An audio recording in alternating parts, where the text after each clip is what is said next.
আমরা আজকে এমন একজন মানুষকে পেয়েছি যাকে একদিক থেকে যদি দেখেন তাহলে সুপারম্যান, আরেক দিক থেকে যদি দেখেন তাহলে স্পাইডারম্যান। আমি জানি না সে আসলে কোনটা। ভাই আপনি আসলে কোনটা? আমি আমি স্পাইডারম্যানও না, আমি সুপারম্যানও না, আমি হলাম শাকিব খানের রকস্টার। রকিস্টার। না আসলে রকস্টার। ইয়েস। আপনি সাকিব খানের কি কি সিনেমা দেখেছেন?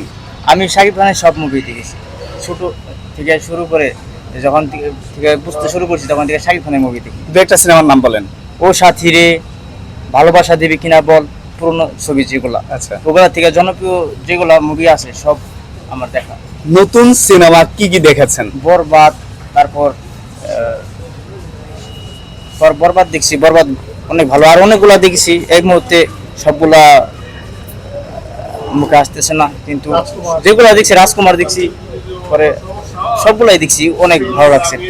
আচ্ছা, অনেকে বলছে যে সাকিব খানের এই রকস্টার সাথে মালিক সিনেমা, তারপর মাসুদ রানা সিনেমা এগুলো তুলনা করছে, কম্পেয়ার করছে।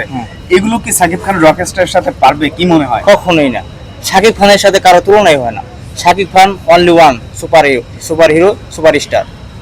শাকিব খানের ছবি ছাড়া কোনো ছবি চলবে না হলে। কারণ আমি মনে না কেন? আমি মনে করি শাকিব খান ছাড়া কোনো কিছুই মানে হিট হবে না। শাকিব খান মানেই হিট, শাকিব খান মানেই আনন্দ। এই ঈদে শাকিব খানই বেস্ট মুভি বানায়, আর আরগুলা যেগুলো বানায় সেগুলা শাকিব খানের ধারে কাছে যাবে না। আমি শুনলাম এবার নাকি মাসুদ রানা বেস্ট হতে চলেছে, আপনি কি মনে করেন? আমার কাছে মনে হয় না মাসুদ রানা শাকিব খান ধারে কাছে যেতে পারবে, আমার মনে হয় না। এর আগে আমরা দেখেছি যে সাকিব খানের সাথে আফরান নিশো এসেছে, সিয়াম এসেছে, আসলে কেউই টিকে নেই, শুধুমাত্র সাকিব খান টিকে আছে। হ্যাঁ। এই বিষয়টা আপনি কিভাবে দেখেন? এই বিষয়টা দেখি, কারণ শাকিব খান ছোটবেলা থেকেই অনেক পরিশ্রম করেছে, অনেক ভালো ভালো মুভি উপহার দিয়েছে। আর আমাদের ছোটবেলা থেকে যখন থেকে আমরা বুঝতে শুরু করেছি, আমি শাকিব খানের মুভি দেখছি। আর শাকিব খানের মুভিতে এত ভালো ভালো রোমান্টিক, এত ভালো কাহিনী হয় যে মানে চোখ দিয়ে অনেক সময় পানিও বের হয়ে যায়, এত ভালো ভালো অভিনয় হয়। রোমান্টিকও আছে, মানে ভালো, সব সামাজিক সব দিকেই বেস্ট শাকিব খানের মুভি।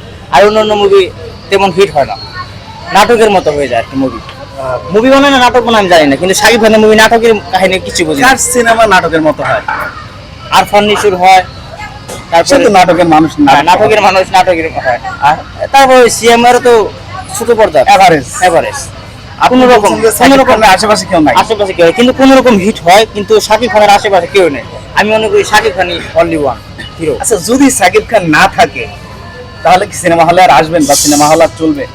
আমার মনে হয় না শাকিব খান যদি সিনেমা হলে না আসে তখন নাও আসতে পারি, কারণ শাকিব খানের ছাড়া মুভি ছাড়া জমেই না, আর ভালোই লাগে না। আপনি রকস্টার টিকিট কেটেছেন? ইয়েস, কবে কেটেছেন? এই তো আজকেই কাটছি আমি। আজকেই কাটছেন? হ্যাঁ। এখনই দেখবেন? হ্যাঁ। এমনিতে বাইরে ছিলাম, আমি বাইরে কুয়েত ছিলাম, কুয়েত থেকে ছুটিতে আসি। আপনার এই সাজের কারণ কি? এই সাজ আমার ডিফারেন্টলি ভালো লাগে, তাই সেজে আসছি। থ্যাংক ইউ সো মাচ সুন্দর করে কথা বলার জন্য। Thank you.